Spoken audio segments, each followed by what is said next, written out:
오늘 이 아침에 주시는 하나님의 말씀은 신약성경 요한복음 21장 1절부터 17절의 말씀입니다. 제가 갖고 있는 성경으로는 신약성경 184페이지 요한복음 21장 1절부터 17절의 말씀입니다.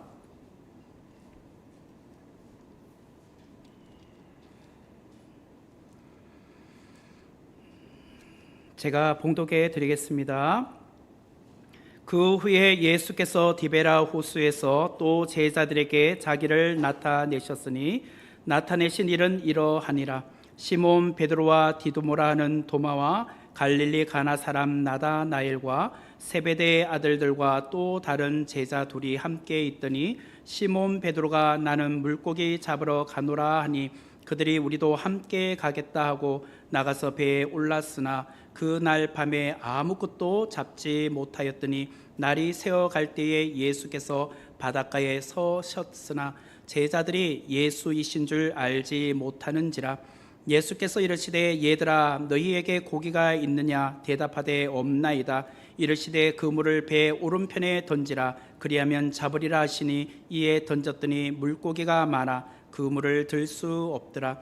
예수께서 사랑하시는 그 제자가 베드로에게 이르되 주님이시라 하니 시몬 베드로가 벗고 있다가 주님이라 하는 말을 듣고 겉옷을 두른 후에 바다로 뛰어내리더라.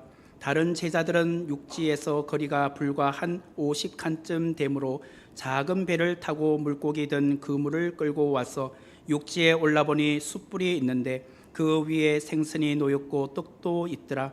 예수께서 이르시되 지금 잡은 생선을 좀 가져오라 하시니 시몬 베드로가 올라가서 그물을 육지에 끌어올리니 가득히 찬 큰 물고기가 153마리라. 이같이 많으나 그물이 찢어지지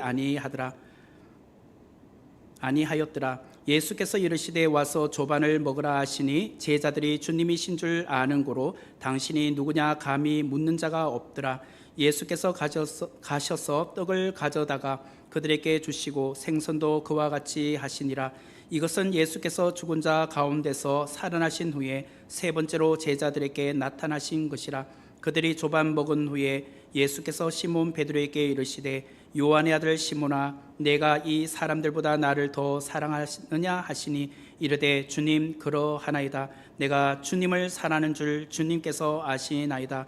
이르시되 내 어린 양을 먹이라 하시고 또 두 번째 이르시되 요한의 아들 시몬아 내가 나를 사랑하느냐 하시니 이르되 주님 그러하나이다. 내가 주님을 사랑하는 줄 주님께서 아시나이다. 이르시되 내 양을 치라 하시고 세 번째 이르시되 요한의 아들 시몬아 내가 나를 사랑하느냐 하시니 주께서 세 번째 내가 나를 사랑하느냐 하심으로 베드로가 근심하여 이르되 주님 모든 것을 아시오매 내가 주님을 사랑하는 줄을 주님께서 아시나이다.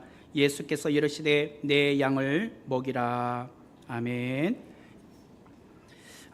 오늘은 요한복음 21장 1절부터 17절의 말씀을 중심으로 베드로 내가 나를 사랑하느냐라는 제목으로 귀한 은혜를 함께 나누겠습니다. 오늘 본문 1절을 다시 보시면 그 후에 예수께서 디베랴 호수에서 또 제자들에게 자기를 나타내셨으니 나타내신 일은 이러하니라 라고 시작을 하는데 문두에 보니까 시간 배경이 나오죠. 그 후에 라는 시간이 나옵니다. 그 후는 언제냐, 달리 말하면 요한복음 20장 앞장을 말하겠죠. 요한복음 20장의 내용을 제가 짧게 설명을 먼저 드리고 오늘 본문으로 이어가도록 하겠습니다. 안식 후 첫날에 예수님께서 이른 새벽에 부활하게 되셨습니다. 그때에 막달라 마리아가 예수님이 부활할 것을 생각지 못하고 다른 마리아와 함께 예수님의 시신에 향유를 바르기 위해서 가지 않았습니까?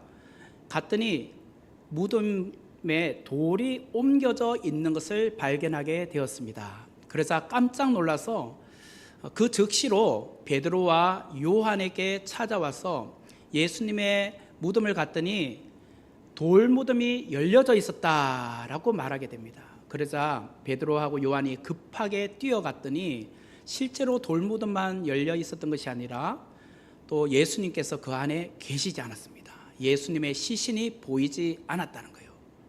그리고 이 제자들과 또 막달라 마리아나 이런 사람들은 굉장히 마음이 무거웠어요. 누가 예수님의 시신을 훔쳐간 거야 라고 걱정을 하고 울고 있었을 때에 그날 저녁, 그러니까 안식 후 첫날 저녁 시간에 제자들이 함께 모여있는 그 자리에 예수님께서 나타내 보여주셨습니다. 이것이 첫 번째로 제자들에게 나타난 예수님의 부활의 모습이었습니다. 그런데 문제는 그 자리에 디두모라 하는 도마가 그 자리에 없었습니다. 그래서 7일 후인 그 다음 안식일 날 디두모라고 하는 도마가 함께 있는 그 자리에 주님께서 다시 나타내 보여주셨죠. 사실 도마가 이 모든 것을 믿어야 함에도 불구하고 그는 내 손가락을 그 못자국에 넣어보며 내 손을 그 옆구리에 넣어 보지 않고는 믿을 수 없다라고 의심을 하지 않습니까? 그래서 그 다음 주 안식일 날 주님께서 다시 나타내 보여주신 거죠. 이것이 두 번째로 예수님께서 나타나 보여주신 겁니다. 그리고 나서 그 후에 오늘 본문 1절입니다. 그런데 오늘 본문 14절의 말씀을 보면 이렇게 나오는데요. 이것은 예수께서 죽은 자 가운데서 살아나신 후에 세 번째로 제자들에게 나타나신 것이라.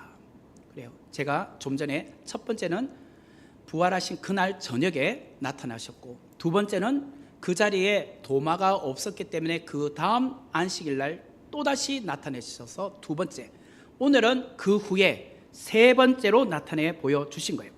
그런데 이 세 번째로 나타나신 이 장소가 다릅니다. 1절의 말씀을 다시 보면 그 후에 예수께서 디베라 호수에서 또 제자들에게 자기를 나타내셨다라고 나오는데, 디베라 호수는 달리 말하면 갈릴리 호수 혹은 갈릴리 바다이죠. 첫 번째와 두 번째로 나타나 보여주신 곳은 예루살렘이었습니다. 하지만 세 번째 장소는 갈릴리 호수 혹은 디베라 호수에 주님께서 나타내 보여주셨다는 거예요. 그렇다면 왜 제자들이 예루살렘에 있다가 갈릴리 지역으로 이동하게 되었을까? 마태복음 28장 10절 말씀에 의하면 이렇게 나오는데요.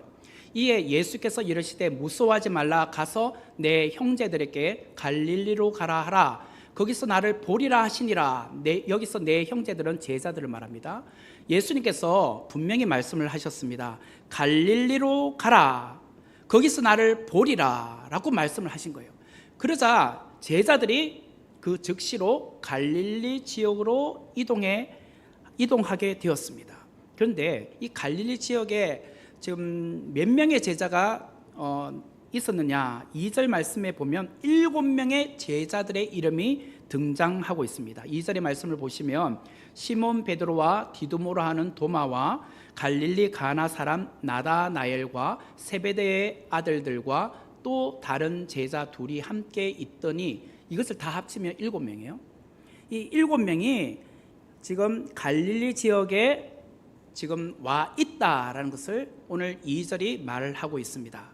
저는 이 2절의 말씀을 보면서 특별하게 한 인물이 눈에 들어옵니다. 그것은 시몬 베드로입니다. 요한복음의 저자는 바로 사도 요한인데, 사도 요한이 오늘 본문 1절부터 17절 말씀에 보면 베드로를 그냥 베드로라고 기록하지 않고 앞에 시몬 베드로라고 기록을 하고 있어요.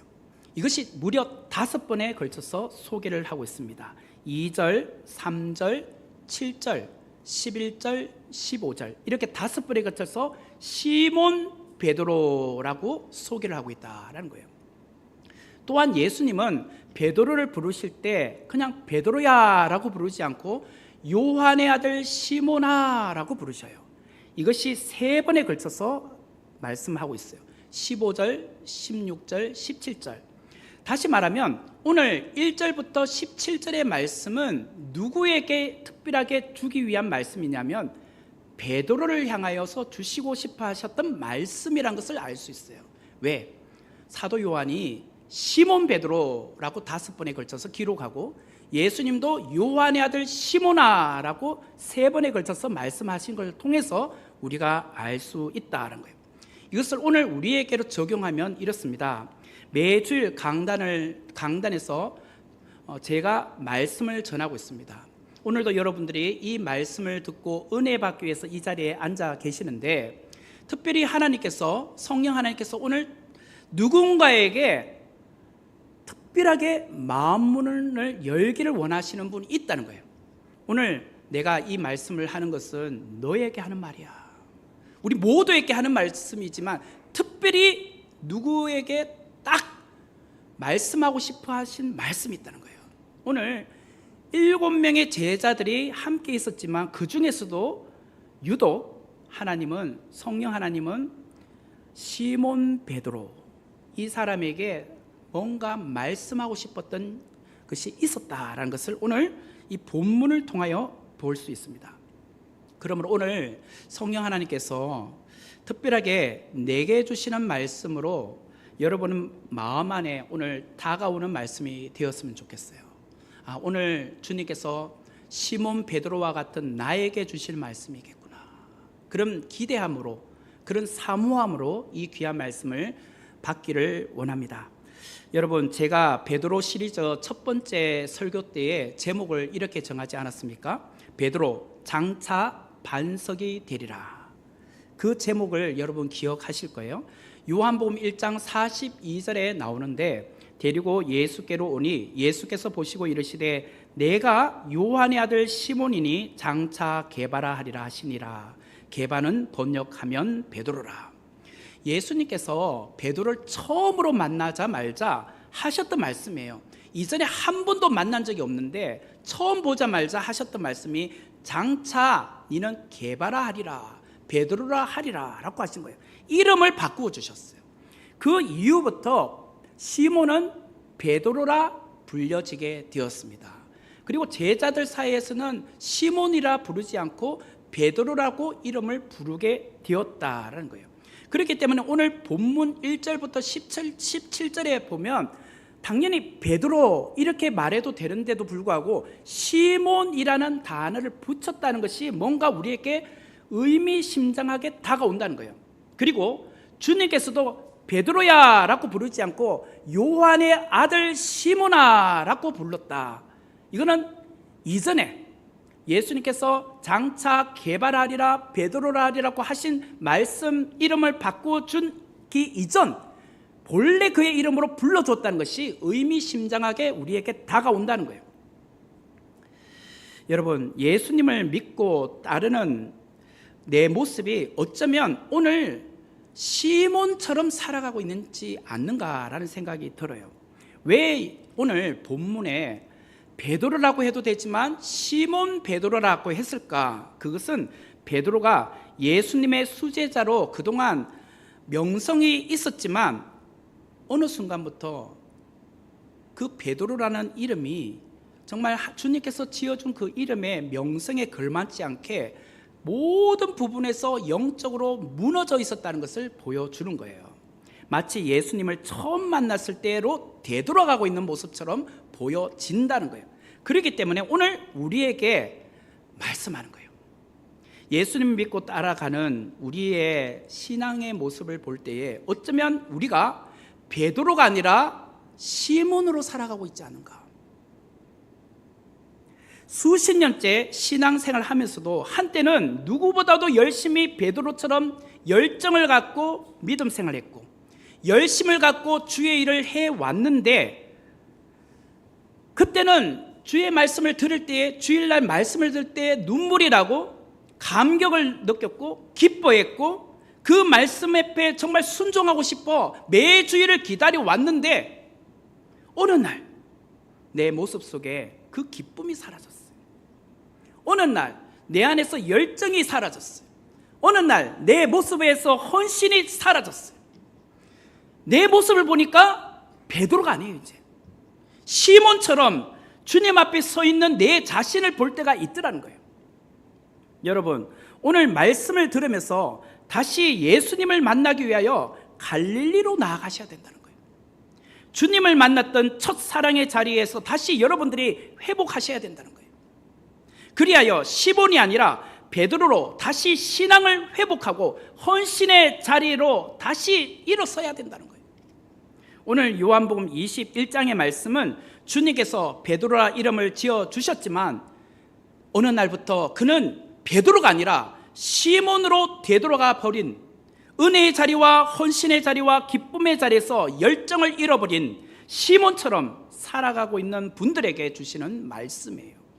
그렇다면 오늘 내가 지금 베드로가 아니라 시몬처럼 살아가고 있다면 내게 주신 말씀이에요. 그분들에게 오늘 마음문을 두드리세요. 오늘 그 말씀을 잘 들으시길 바라요. 3절의 말씀을 보면 시몬 베드로가 나는 물고기를 잡으러 가노니 그들이 우리도 함께 가겠다 하고 나가서 배에 올랐으나 그날 밤에 아무것도 잡지 못하였더니, 시몬 베드로가 나는 물고기를 잡으러 간다 라고 하자 나머지 제자들이 우리도 함께 가겠다 라고 한 거죠. 이게 뭘로 보입니까? 한때는 정말 믿음 생활 열심히 했잖아요. 그런데 어느 날 믿음이 떨어지니까, 시몬이 되다 보니까 나 이제 옛날로 돌아갈래. 옛날 내가 정말 생업했던 그 오업을 이어받아서 지금 다시 생활할래. 고기 잡으러 갈래. 이러는 거잖아요. 어떻게 정말 이렇게 말할 수 있습니까? 교회를 다녀도 신앙생활을 해도 은혜가 떨어지면 이렇게 돼요. 은혜가 떨어지면 교회에 머무르는 시간보다 은혜 받는 그 자리와 기도의 자리를 더 흠모하고 기다리기보다, 헌신의 자리에 앉아있기보다 오히려 고기 잡으러 갈래, 시몬처럼 살래 라고 하는 거예요. 이제는 그 헌신의 자리가 부담스러워지기 시작을 하는 거예요. 교회에서 뭔가 맡으라고 하면 목사님 부담스러워요. 저는 그냥 시몬처럼 살래요. 그게 더 이렇게 나에게 맞아요 라고 생각하는 거예요. 요즘 새벽 예배를 통하여서, 그리고 금요 저녁 예배를 통하여서 사도행전 말씀을 함께 나누고 있습니다. 제가 누누이 사도행전 말씀을 통해서 강조하는 것이 무엇이냐, 교회 오래 다녀도, 교회 직분자로 있어도 성령 받지 아니하면, 성령 충만하지 아니하면 기쁨이 없는 신앙생활을 할 수밖에 없다고 말씀드렸어요. 썬데이 크리스찬으로 살아갈 수밖에 없는 거예요. 종교인이에요. 그래서 여러분, 나 교회 몇 년 다녔어, 직분자야, 이걸 너무 강조하기보다 내가 정말 성령의 은혜로, 성령 충만함으로 오늘 신앙생활하고 있는가, 그걸 먼저 점검하셔야 돼요. 성령 충만해야 능력 있는 사역을 할 수 있고, 성령 충만해야 신앙생활도 베드로처럼 기쁘게 할 수 있어요. 성령 충만함이 떨어지니까, 성령이 소멸되기 시작하니까 내 안에 베드로가 사라지는 거예요. 시몬이 남는 거예요. 시몬. 나 이전으로 돌아갈래, 고기 잡으러 갈래, 이러는 거예요. 시몬 베드로와 제자들은 성령 충만하지 않았어요. 이들에게 언제 성령이 충만하게 되었습니까? 우리가 잘 아는 사도행전 2장 말씀에 나오잖아요. 오순절날 성령이 임했잖아요. 오직 성령이 너희에게 임하시면 너희가 권능을 받고, 그죠? 능력을 받으면 성령을 받아야 되잖아요. 그리고 성령 충만한 상태로 있어야 무슨 일을 하든지 기쁨을 할 수 있잖아요. 사역을 하더라도 정말 담대하게 할 수 있잖아요.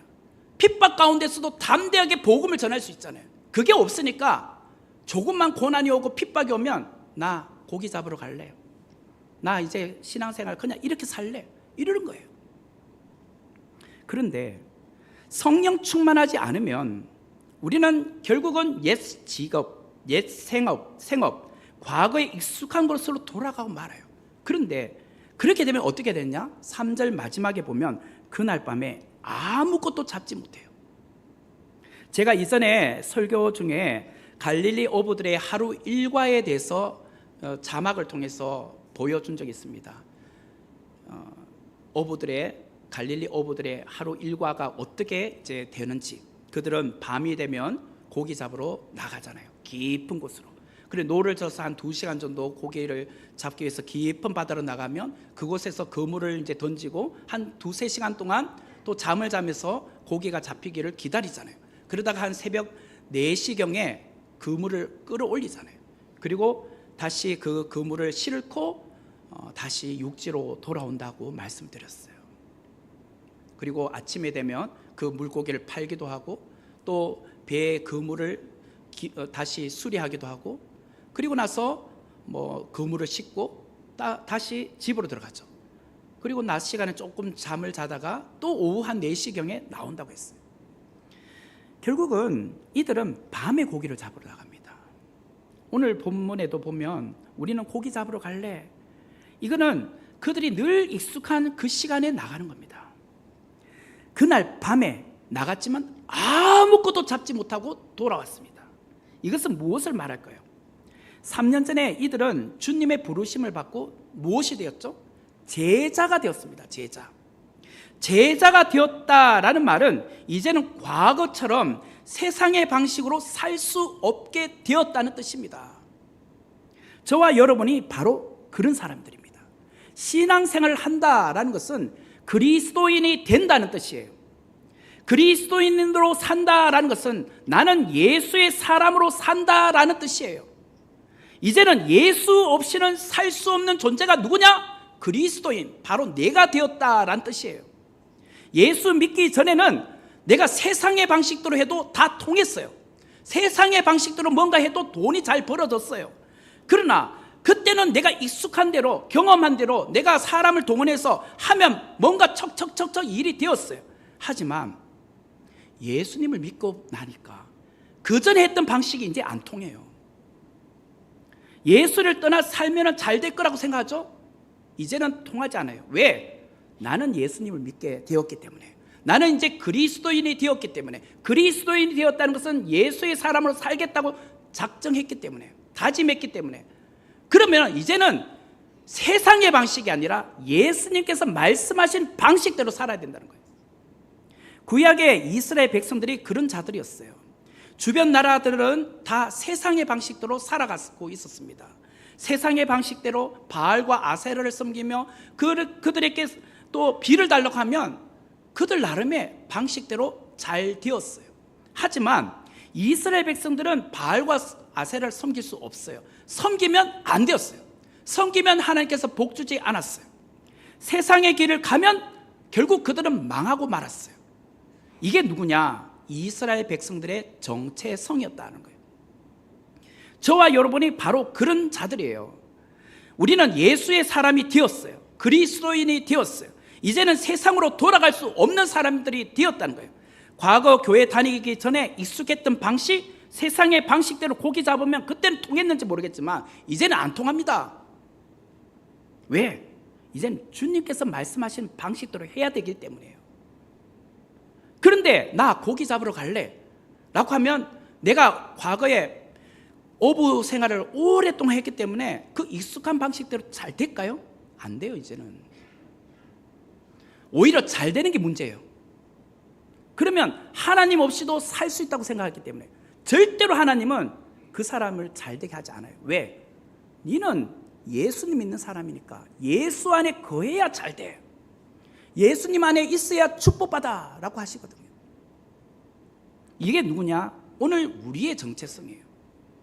4절부터 6절의 말씀을 보면 날이 새어갈 때에 예수께서 바닷가에 서셨으나 제자들이 예수이신 줄을 알지 못하는지라. 예수께서 이르시되 얘들아 너희에게 고기가 있느냐? 대답하되 없나이다. 이르시되 그물을 배 오른편에 던지라. 그리하면 잡으리라 하시니 이에 던졌더니 물고기가 많아 그물을 들 수 없더라. 제자들은 이전에 어부 생활을 하면서 익숙한 방식대로 그들이 늘 나가던 시간, 밤 시간에 그물을 던지러 나갔습니다. 그런데 물고기를 한 마리도 못 잡았잖아요. 이제 날이 새어서 들어왔습니다. 이 날이 새었다는 것은 이제는 세상의 방식으로 보면 어부로서 경험에 의하면 물고기가 잡히지 않는 시간이 되었다는 뜻이에요. 그때에 주님께서 제자들에게 그물을 배 오른편에 던지라. 그리하면 잡으리라고 하셨잖아요. 이 말은 세상의 방식으로는 안 잡히지만 주님이 말씀하시는 방식대로 하면 너는 물고기 잡을 수 있다는 뜻이에요. 주님 안 잡혀요. 이제 날이 새었잖아요. 내가 하루 종일 밤새워서 물고기 잡았지만 한 마리도 못 잡았는데 뭐가 잡힌단 말이에요. 이게 세상적인 방식이에요. 세상의 경험이에요. 그러나 주님이 말씀하시면 날이 새고 낮 시간이 되어도 물고기가 잡히는 겁니다. 주님의 말씀이 있기 때문에 잡히는 거예요. 이게 누구냐? 성도의 정체성이요, 제자의 삶이란 거예요. 여러분, 교회 다니면서 자꾸 세상적인 방식으로 뭔가 돈 벌려고 하지 마십시오. 이제 야, 이렇게 하면 돈 벌린대, 야, 이렇게 하면 뭐가 된대. 그게 문제예요. 그렇게 해서 혹시 돈이 조금 모아질 수 있을지는 몰라요. 그런데 그게 오래 가지 않아요. 진짜 이 사람이 예수님의 사람이고 예수님의 자녀라면 주님이 세상적으로 성공하게 하지 않으세요. 오히려 그게 망하는 거예요.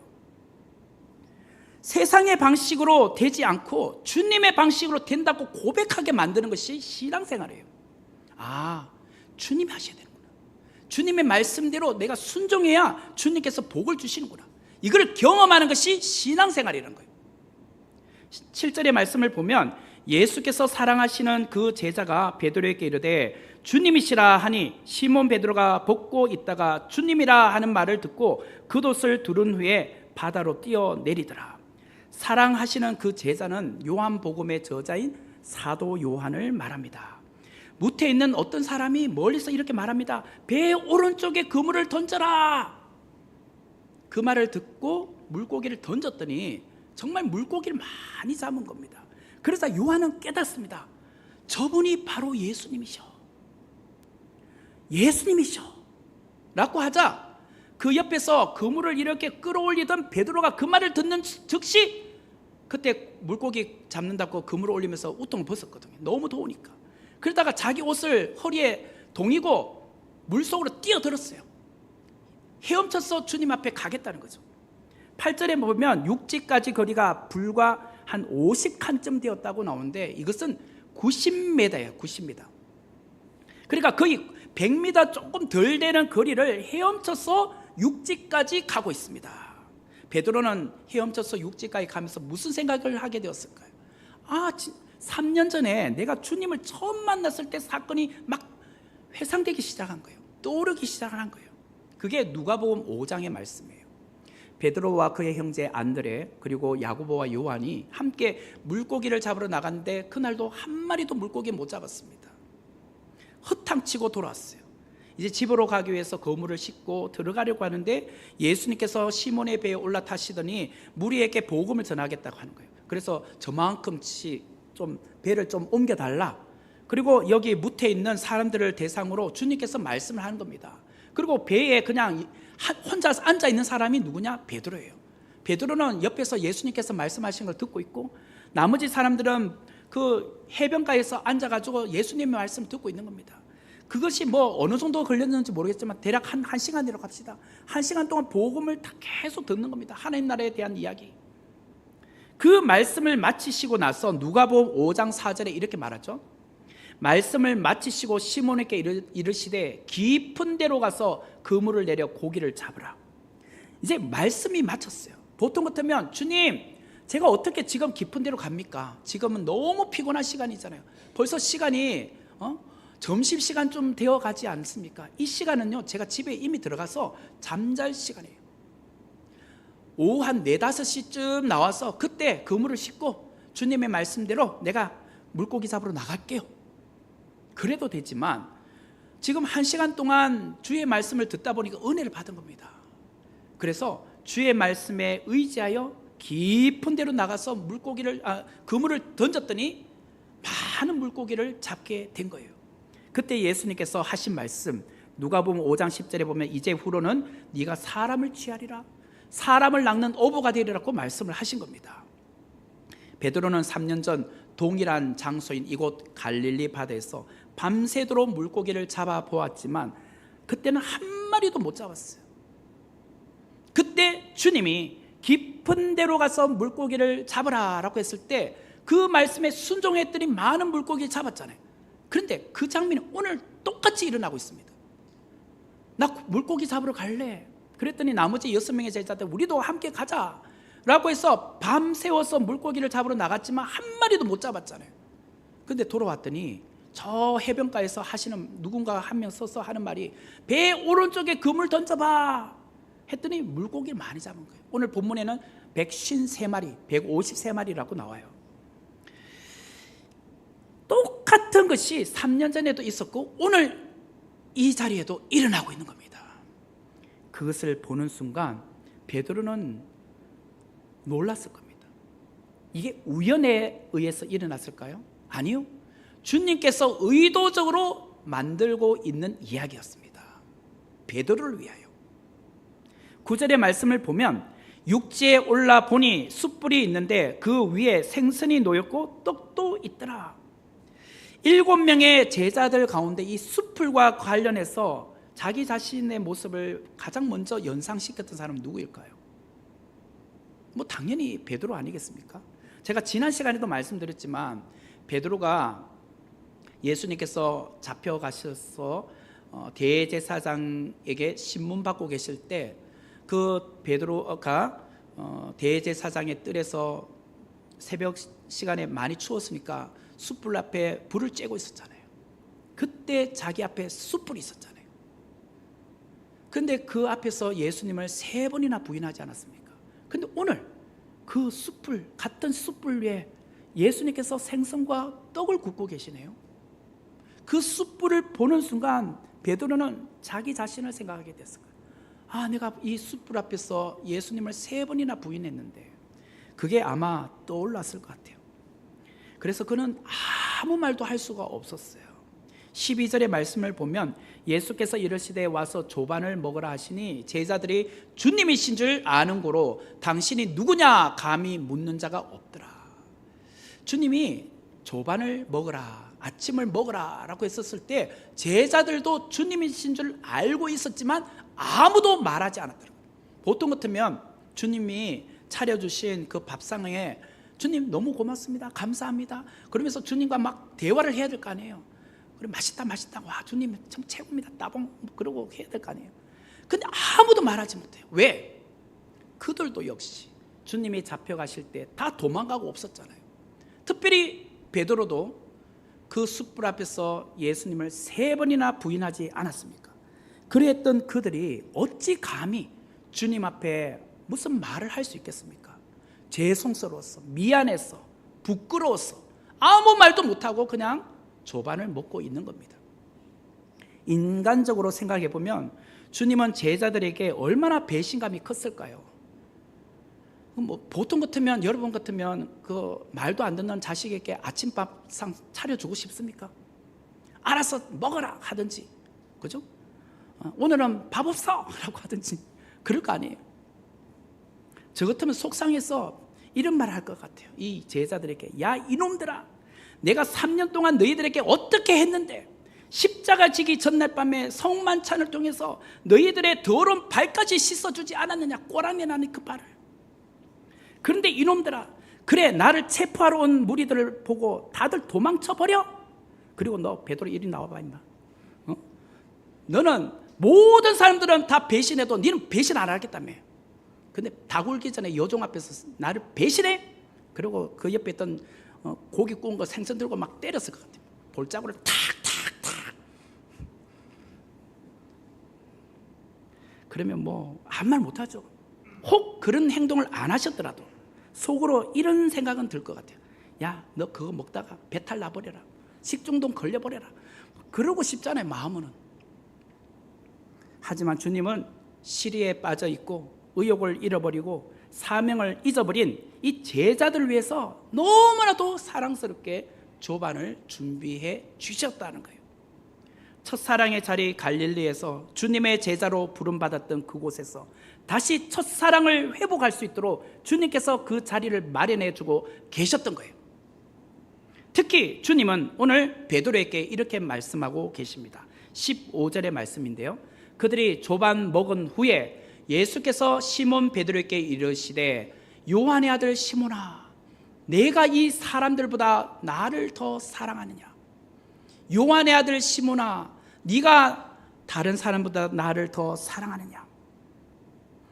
16절에 보면 또 두 번째 이르시되 요한의 아들 시몬아, 내가 나를 사랑하느냐 하시니, 또 17절의 말씀을 보면 세 번째 이르시되 요한의 아들 시몬아, 내가 나를 사랑하느냐 하시니, 예수님은 세 번에 걸쳐서 요한의 아들 시몬아, 네가 나를 사랑하느냐 라고 물으셨어요. 주님을 모른다고 세 번이나 부인했던 베드로, 마지막 세 번째는 저주하며 강하게 나 그분 몰라. 나는 그분하고 같은 사람이 아니야. 무리가 아니야. 제자가 아니야. 라고 강하게 부인했던 그 베드로. 실패한 베드로, 용서받을 수 없었던 베드로였지만 주님은 그에게 말씀하셨어요. 요한의 아들 시몬아, 네가 나를 사랑하느냐? 이렇게 세 번에 걸쳐서 물으셨어요. 저는 주님께서 요한의 아들 시몬아, 네가 나를 사랑하느냐? 이렇게 세 번 물으신 것을 통해서 정말 가슴이 막 메어지는 것 같아요. 얼마나 주님께서 이 말씀을 하고 싶었을까? 이 말 안에는 무슨 의미가 담겨 있을까요? 의심을 하고 있기 때문에 주님께서 다시 확인하기 위해서 하셨을까요? 아닙니다. 주님은 내가 너를 얼마나 사랑하는지 아느냐? 그러면 너도 나를 얼마나 사랑하니? 이렇게 물으시는 거예요. 주님은 내가 주님을 사랑하는 것보다 주님이 나를 더 사랑하고 계셨다는 거예요. 내가 주님을 사랑한다고 말하잖아요. 근데 알고 봤더니 내가 주님을 사랑하는 것보다 주님이 나를 사랑하고 계신 것이 더 컸다는 거예요. 육신적으로 보면 여러분들이 부모님을 사랑하는 것보다 부모님이 여러분을 사랑하는 것이 더 컸다는 거예요. 부모가 자식을 사랑하는 것은 모든 것을 내어주고 싶은 희생적인 사랑이잖아요.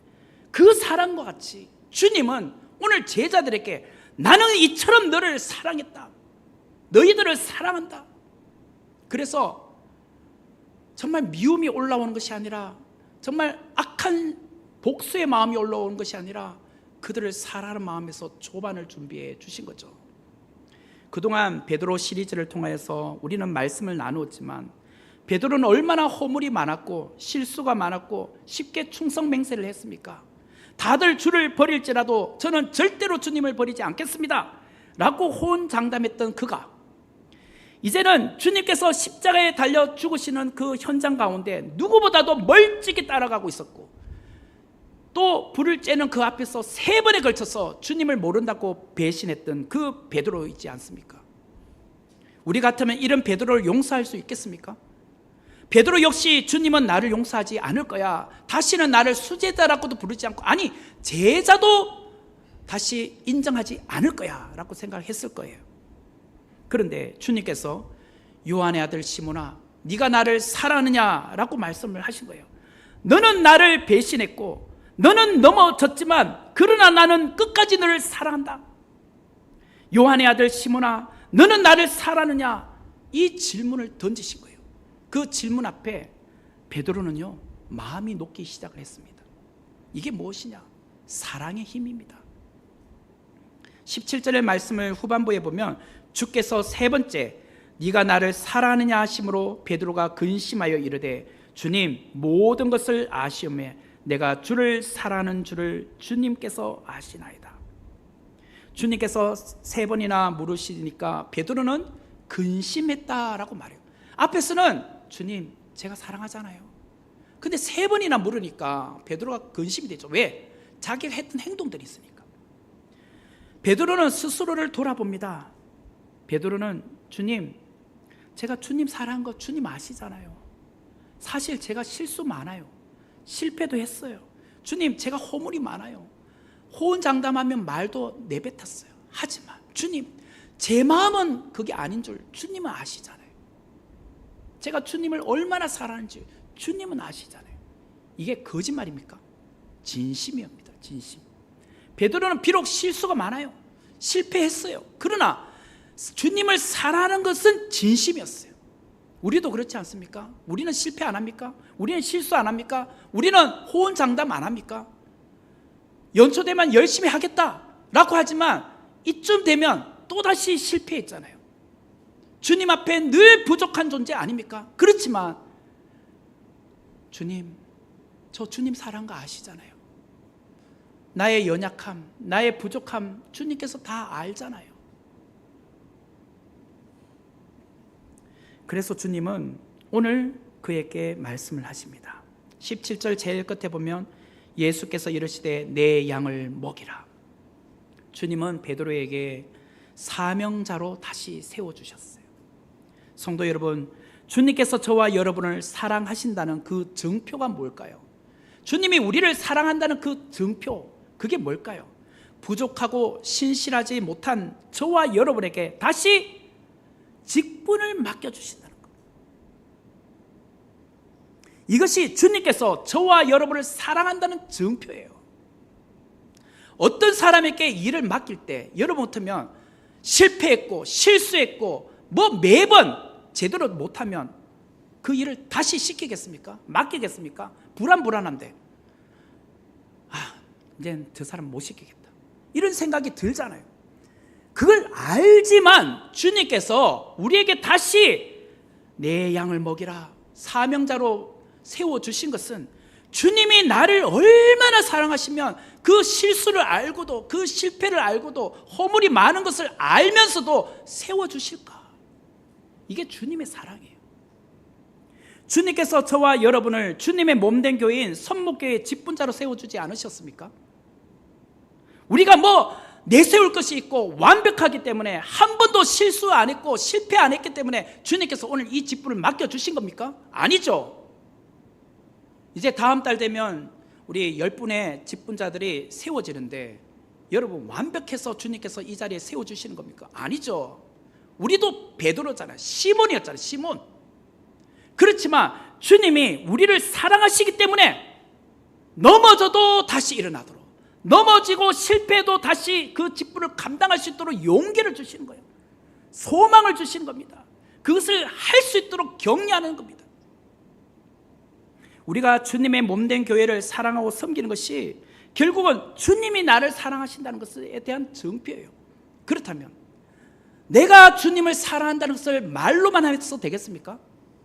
주님이 나를 사랑한다는 것을 보여주신 증표가 내 양을 먹이라고 하셨다면 내가 주님을 사랑한다는 것을 무엇으로 증명해 보일까요? 내가 주님의 몸된 교회를 위해서 희생하고 헌신하고 순종하고 섬기는 걸 통해서 보여주는 겁니다. 이제 말로만 하지 마세요. 이제 주님 사랑해요 말 아무리 말해도 행함이 없으면 아무 소용이 없습니다. 여러분, 연인에게 정말 사랑해라는 것을 말만 하면 됩니까? 보여줘야죠. 행해야죠. 그걸 주님께서 기뻐하시고 연인이 좋아하잖아요. 오늘 이 자리에 직분자들이 많으십니다. 연초에 올해는 열심히 내가 신앙생활 해보겠다, 열심히 믿음 생활 해보겠다, 아니 내게 주신 이 사명 직분 잘 충성스럽게 감당하겠다고 했죠. 오늘 실패의 자리에 있는 시몬처럼 내가 있다 할지라도 주님 다시 내가 그 직분을 감당할 수 있도록 주님께서 내 양을 먹이라고 하셨으니 내가 이제 희생하겠습니다, 헌신하겠습니다, 순종하겠습니다, 섬기겠습니다. 그래야지 교회가 일어나는 겁니다. 그것이 주님의 사랑에 대한 답변이에요. 제발 우리 모두가 주님의 사랑을 말로 하지 맙시다.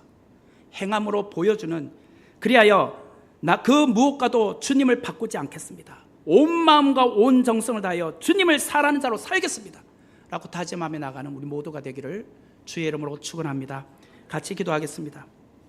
은혜로우신 하나님, 오늘 우리가 시몬처럼 내 안에 영적인 것이 무너졌고 믿음이 소멸되고 성령이 소멸되어 가고 있다면 다시 일어나기를 원합니다. 성령 충만하게 일어나 말씀 앞에 순종하고 사랑을 표현하고 섬기고 희생하고 우리가 주님의 몸된 교인, 주님의 몸된 교회를 사랑으로 섬겨 나가는 자 되게 하여 주시옵소서. 예수님의 이름으로 기도합니다. 아멘.